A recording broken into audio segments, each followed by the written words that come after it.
La ansa an usiyakum jami'an wa nafsi bitaqwallah wa bi ta'ati Rasulillah sallallahu alaihi wa alihi wa sahbihi wa sallam. Fanas'al Allah subhanahu wa ta'ala an yahdiyana ila siratil mustaqim wa yaj'alana minal muttaqin wa yudkhilana jannatahu jannatan na'im bihaqqi sayyidil mursalin walhamdulillahi rabbil alamin. Taqabbalallahu minna wa minkum taqabbal ya karim. Kepada para habaib, para alim ulama, para kiai, kepada segenap kaum muslimin dan muslimat rahimakumullah, saya menyampaikan berjuta terima kasih dan penghargaan yang tinggi kepada semuanya atas kehadirannya pada acara peringatan Maulid Nabi besar Muhammad sallallahu alaihi wasallam. Semoga tidaklah Anda pulang dari tempat ini nanti kecuali dosa kita semua diampuni oleh Allah Subhanahu. Kesalahan kita dimaafkan, kemudian urusan kita semua dimudahkan, dan kita semua dijadikan sebagai orang-orang yang shalihin. Amin ya rabbal alamin. Ahibail kiram, Nabi yang kita peringati maulidnya pada malam hari ini adalah seorang manusia yang memiliki akhlak yang sangat agung. Keagungan akhlak beliau dipersaksikan langsung oleh Allah Subhanahu wa ta'ala melalui firman-Nya. Wallahu subhanahu wa ta'ala qala fi akhlaqi nabiyhi sayyidina Muhammadin sallallahu alaihi wasallam wa innaka la'ala khuluqin azim. Sesungguhnya engkau wahai Rasul, sesungguhnya engkau wahai Nabi, la'ala betul-betul sungguh-sungguh berada di atas khuluqin azim, akhlak yang agung. Artinya Nabi alaihi salatu wassalam memiliki akhlak yang sempurna, akhlak yang sangat mulia, akhlak yang teramat agung. Itulah Nabi kita Sayyiduna Muhammad sallallahu alaihi wasallam. Untuk menggambarkan keagungan akhlak Nabi, saudara, kita tidak akan pernah mampu untuk memaparkannya secara tuntas. 1 jam ceramah tidak akan pernah cukup. 1 tahun pun kita jelaskan tidak akan pernah habis.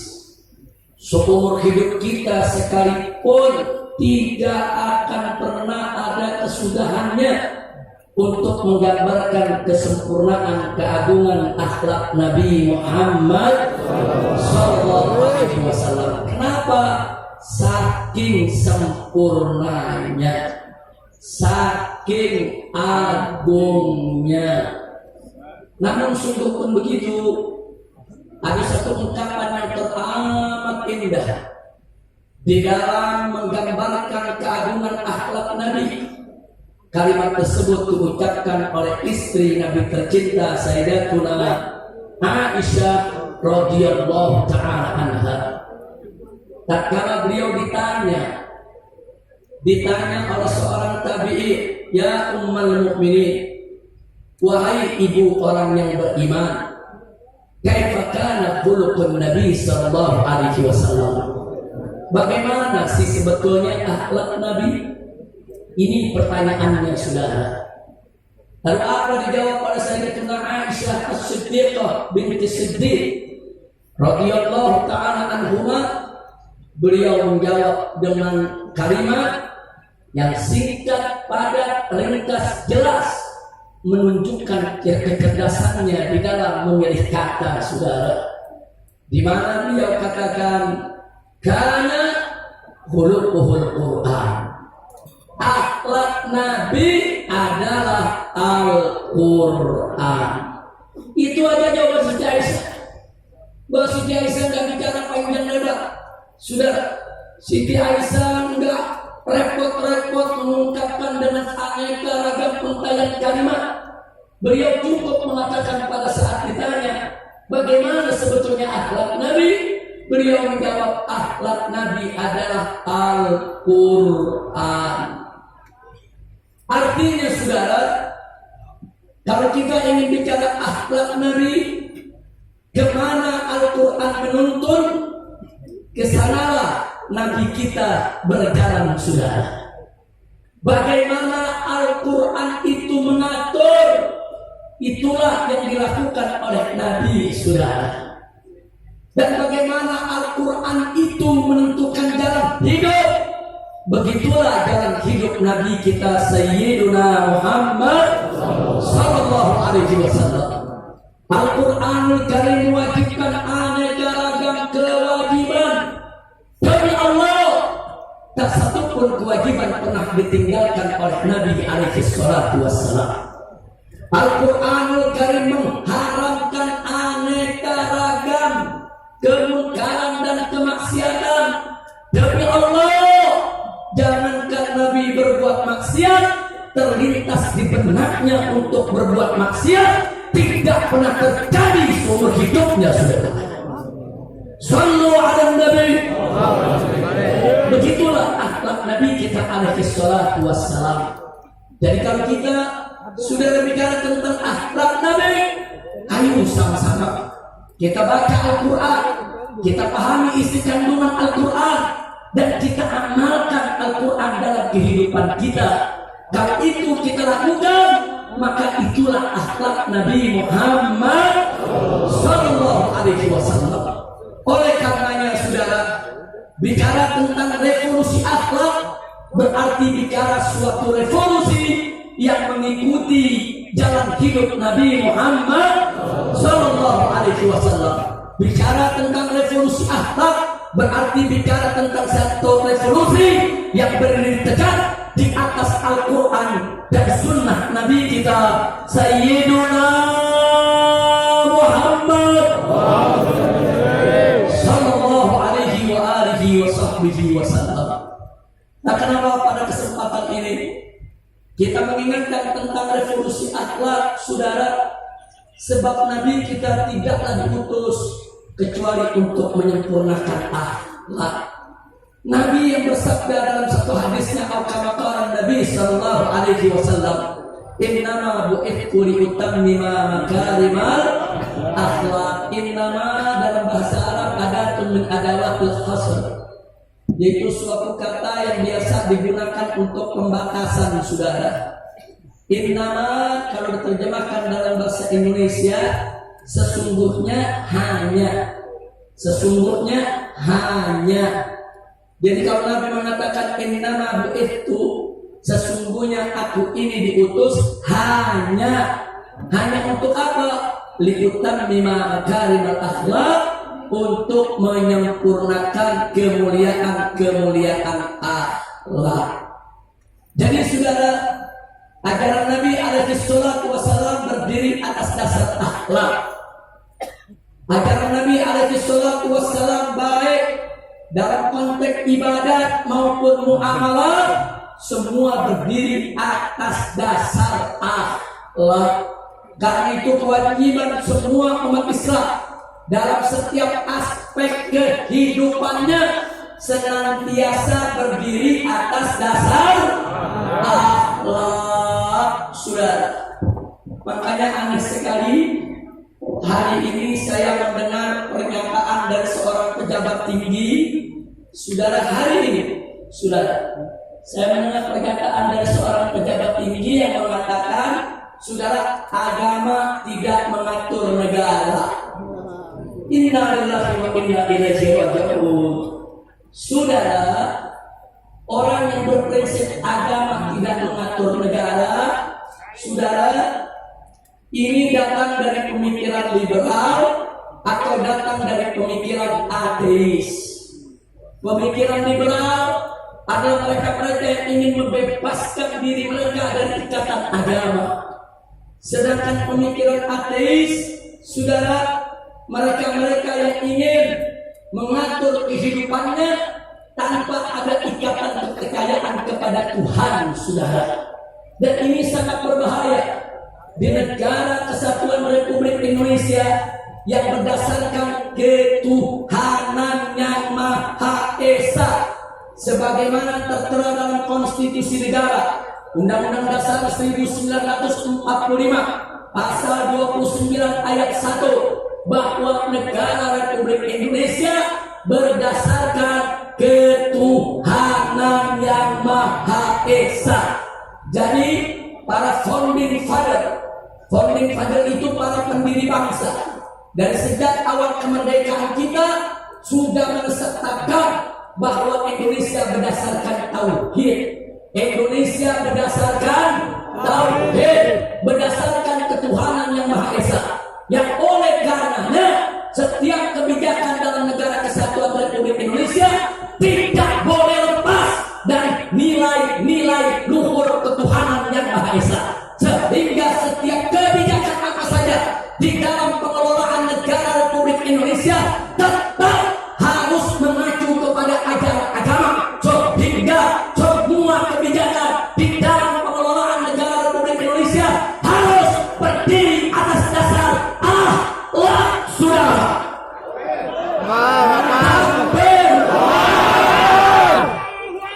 Jadi kalau pejabat tinggi mengatakan agama tidak boleh mengatur negara, ini negara mau diatur pakai apa? Mau jadi negara PKI, mau jadi negara ateis, mau jadi negara setan, mau jadi negara iblis. Maka itu saya tanya semua saudara, dasar negara kita apa? Ketuhanan. Ketuhanan yang Maha Esa itu saudara adalah dasar tauhid. Apa kalimat tauhid kita? Semuanya la ilaha illallah. Lagi.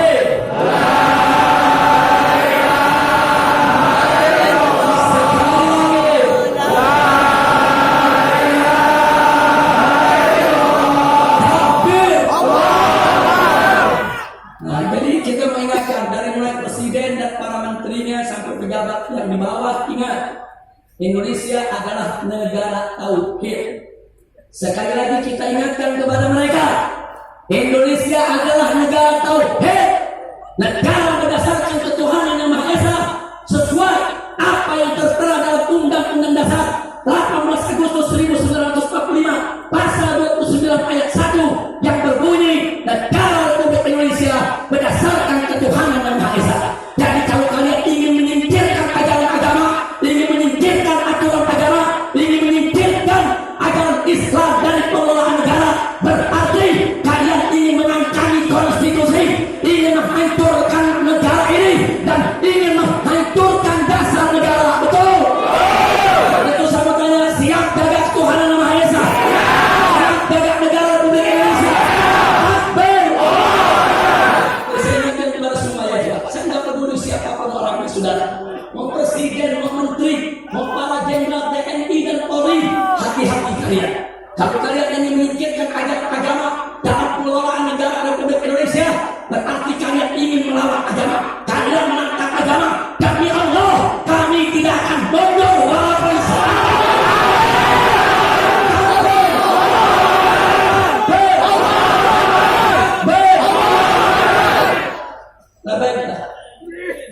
Jadi saya garis bawahi, ucapan agama tidak boleh ngatur negara itu ucapan gak punya akhlak. Gak punya akhlak. Betul? Betul? Pemimpin ngebohong melulu. Punya akhlak gak? Punya akhlak gak? Gak punya akhlak. Gak punya pemimpin ingkar janji dulu. Punya akhlak gak? Punya akhlak gak? Punya akhlak gak? Habaib ulama dikriminalisasi hanya karena tidak sejalan dengan penguasa. Punya akhlak gak? Kriminalisasi ulama punya akhlak gak? Ayo jawab Bapak, punya akhlak gak? ulama dicaci maki, dihina-hina oleh buzzer.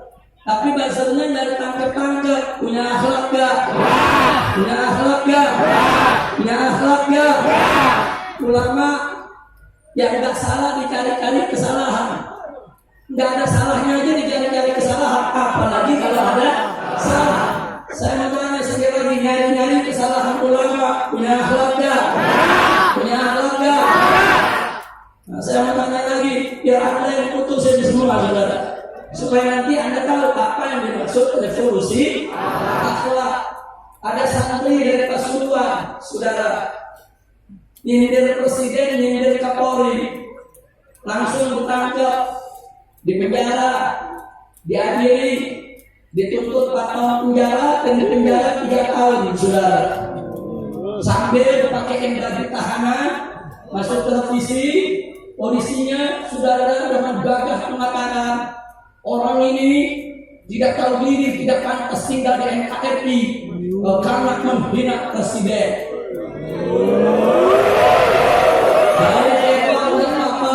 Nggak apa-apa, taruhlah si santri salah, taruh si santri salah, santrinya di penjara 3 tahun, nggak apa-apa, cobaan buat dia, saudara. Insya Allah naikkan derajatnya. Amin ya Rabbal Alamin. Tapi saudara, yang uniknya, saudara, ada anak cukong Cina. Anak cukong Cina pegang foto presiden dicaci maki, dipukul-pukul itu foto, diludahin. Itu yang difoto dikatakan kacung dia. Bahkan dia bego-begoin dan diancam, gua mau bunuh, gua mau tembak, nggak ditangkap.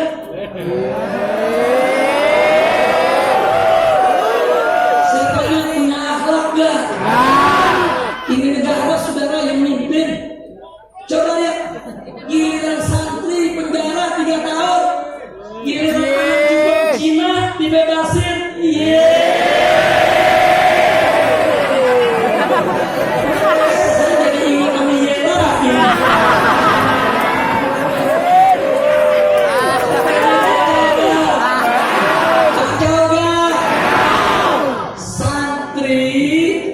Nyindir presiden penjara 3 tahun, anak cukong Cina hina presiden, ngancem bunuh presiden, dibebasin.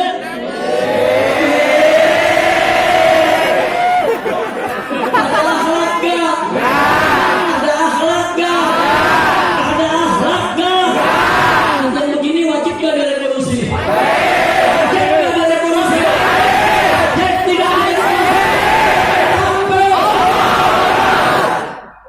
Saudara, saya cuma bertanya doang. Saya udah ajukan beberapa hal, Anda yang jawab akhlak apa enggak, begitu doang. Enggak, saya bukan lagi ceramah, cuma nanya. Nanya, yang jawab umat, betul? Jadi kalau mau ditangkap, Anda yang jawab.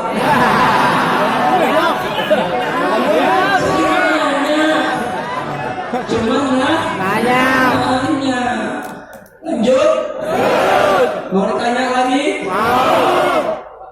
Ada prajurit TNI.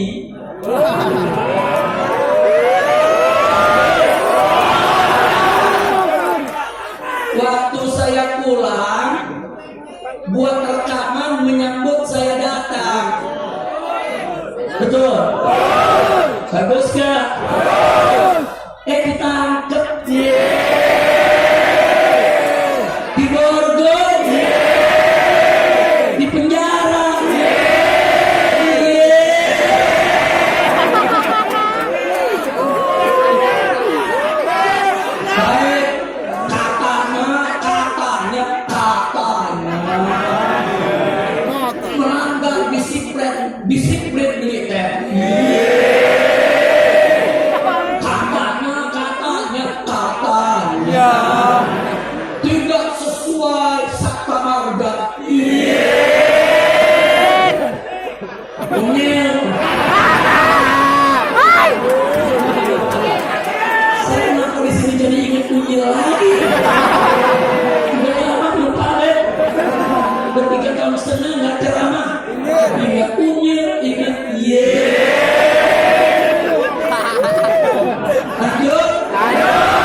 TNI menyambut kepulangan seorang Habib di Bogor, ditangkap di penjara.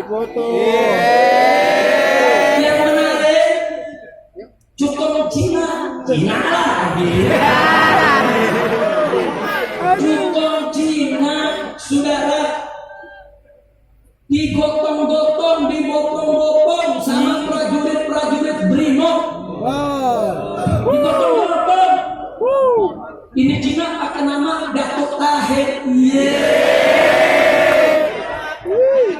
Jadi orang kalau dari namanya kan nggak tahu dia Cina. Datuk Tahir dari Mayapada, saudara. Ini cukup Cina, digotong-gotong, dibopong-bopong rame-rame oleh para prajurit BRIMOB. Tidak ada masalah, saudara. Lalu kenapa ada prajurit TNI sekedar mengucapkan selamat datang kok harus ditahan? Kurang ajar. Betul? Betul? Maka saya mau tanya, yang begitu-begitu ada akhlak gak? Ada akhlak gak? Prajurit TNI cinta sama Habib, bagus gak? Yang ditahan. Akhlak gak? Ada akhlak gak? Cukup Cina digotong-gotong sama prajurit BRIMOB, akhlak tidak? Berakhlak tidak?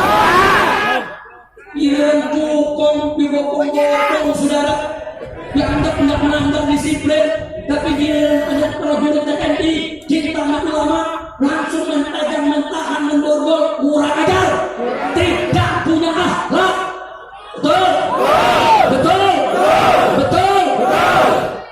Lanjut? Lanjut? Ada lonte hina Habib.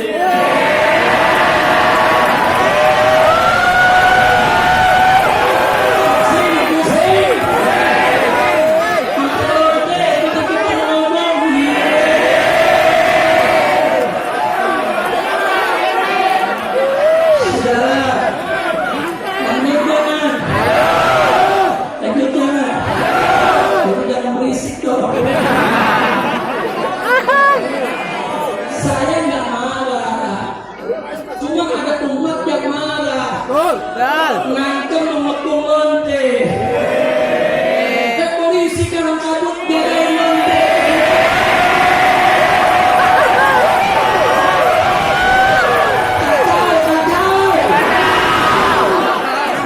Lonte hina Habib dijaga polisi.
Namanya Omnibus Law.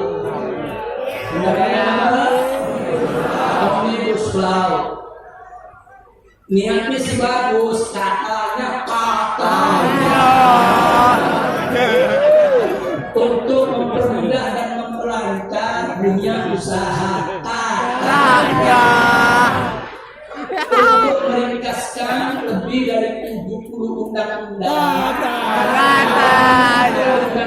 saja, katanya. Lalu bagaimana sikap kita? Ya kalau untuk kebaikan sih ya tidak ada masalah. Cuma menjadi masalah, saudara, ini undang-undang prosesnya lucu. Dari 800 halaman jadi 900-an, dari 900 naik jadi 1000-an, dari 1000 turun lagi jadi 812. Dari 812 naik lagi jadi 1000 sekian. Ini lagi bikin undang-undang apa lagi bikin kwitansi warung kopi?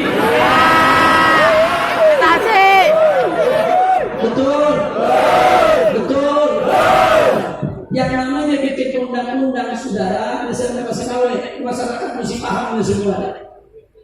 Yang namanya undang-undang sebelum dibuat, sebelum disidangkan, saudara, DPR itu harus mengundang tokoh masyarakat dari semua elemen, saudara. Undang ulamanya. Tuh, kenapa ulama mesti diundang? Karena dalam undang-undang Omnibus Law ada hal-hal yang menyangkut agama. Undang juga, saudara, ormas-ormasnya, saudara. Undang juga pengusahanya, undang juga buruhnya, undang juga mahasiswanya. Ajak dulu dialog. Gak boleh langsung bikin undang-undang, saudara. Karena DPR itu wakil rakyat, bukan wakil partai. Betul? Betul? Ada nenek-nenek ngomongnya salah dulu. Saudara, sampai presiden aja dibilang tugas partai. Orang kalau sudah jadi presiden, saudara, itu kepala negara, buat semua rakyat Indonesia, bukan petugas partai. Kalau mau jadi petugas partai, lu berhenti jadi presiden. Betul? Lanjut lagi. Jadi kalau semua tokoh sudah dipanggil, baru mereka rumuskan, mereka tampung masukan-masukan. Itu yang pertama.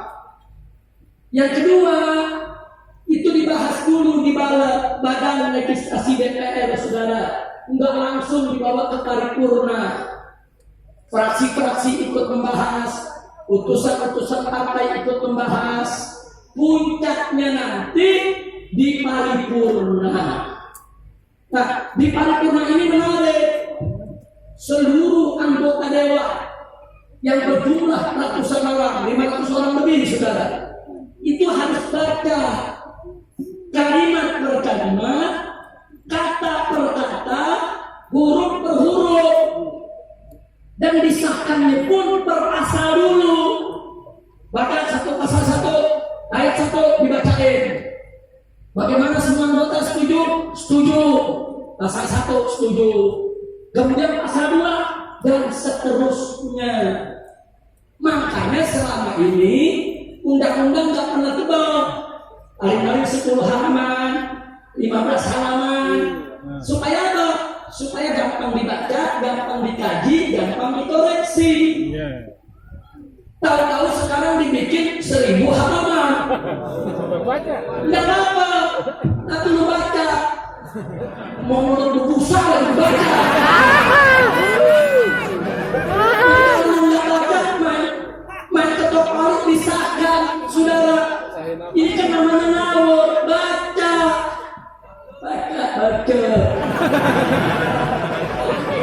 Makanya Habib, kalau dibaca 1000 halaman bisa berhari-hari baru selesai. Yang suruh buat 1000 halaman siapa? Bodoh. Betul? Lu mau bikin 1000 halaman boleh. Tapi baca.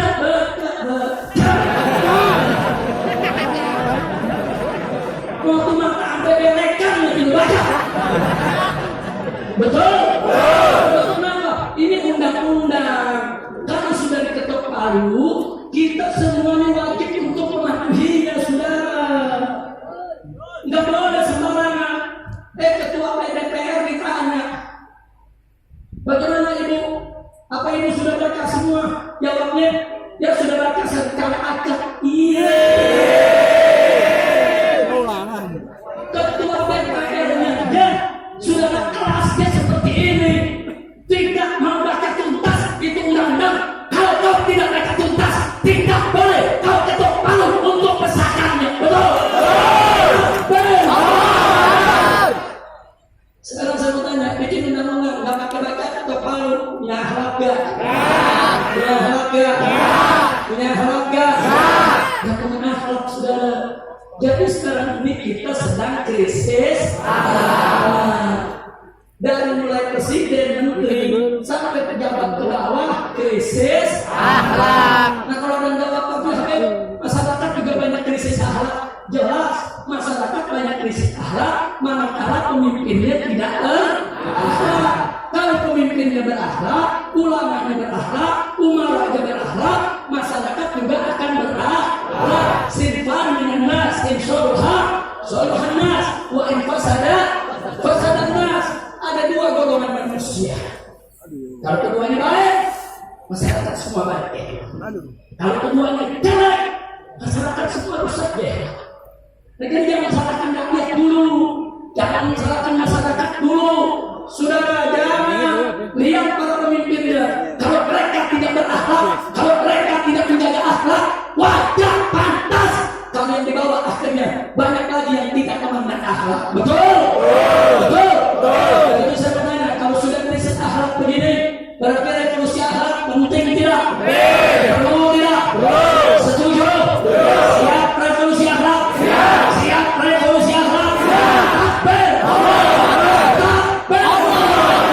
Sallu ala Nabi. Saya akhiri, saudara. Ada yang mengatakan begini, kenapa Habib Rizik dan kawan-kawan masih buka pintu dialog, masih buka pintu rekonsiliasi, masih buka pintu perdamaian? Kata mereka, revolusi itu tidak kenal kata damai, revolusi itu tidak kenal kata rekonsiliasi.